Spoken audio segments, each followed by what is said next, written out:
L'origine de l'univers est décrite dans le Coran dans le verset suivant. Lui, qui est à l'origine des cieux et de la terre. Cette information, donnée dans le Coran, est totalement en accord avec les découvertes de la science contemporaine. La conclusion, atteinte par l'astrophysique aujourd'hui, est que l'univers tout entier, ainsi que les dimensions de la matière et de l'espace, sont apparus à la suite d'une grande explosion qui a eu lieu hors du temps.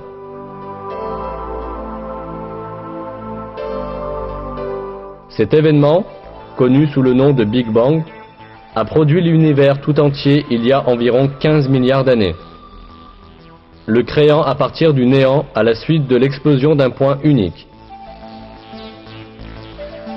Les cercles scientifiques modernes s'accordent à dire que le Big Bang est la seule explication rationnelle et prouvable de commencement de l'univers et de la manière dont l'univers est apparu.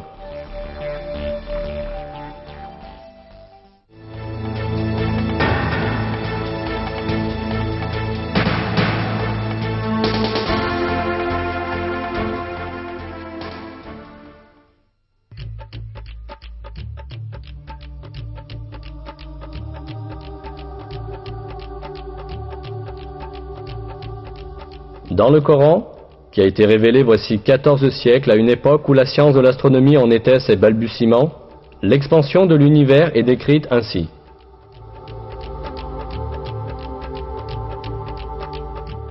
Le ciel, nous l'avons construit par notre puissance et nous l'élargissons constamment.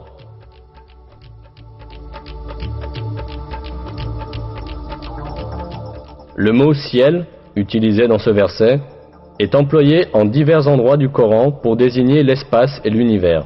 Ici encore, c'est dans ce sens que le mot est employé. Autrement dit, le Coran nous informe que l'univers est en expansion.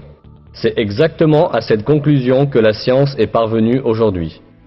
Les recherches, les observations et les calculs effectués grâce à la technologie moderne ont cependant révélé qu'en réalité, l'univers a eu un commencement et qu'il est en expansion constante.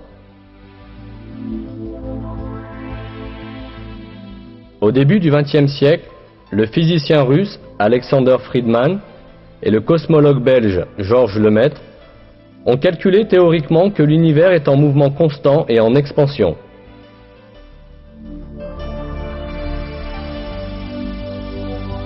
Ce fait devait être prouvé par l'observation en 1929. En observant le ciel avec un télescope, l'astronome américain Edwin Hubble découvrit que les étoiles et les galaxies s'éloignaient constamment les unes des autres.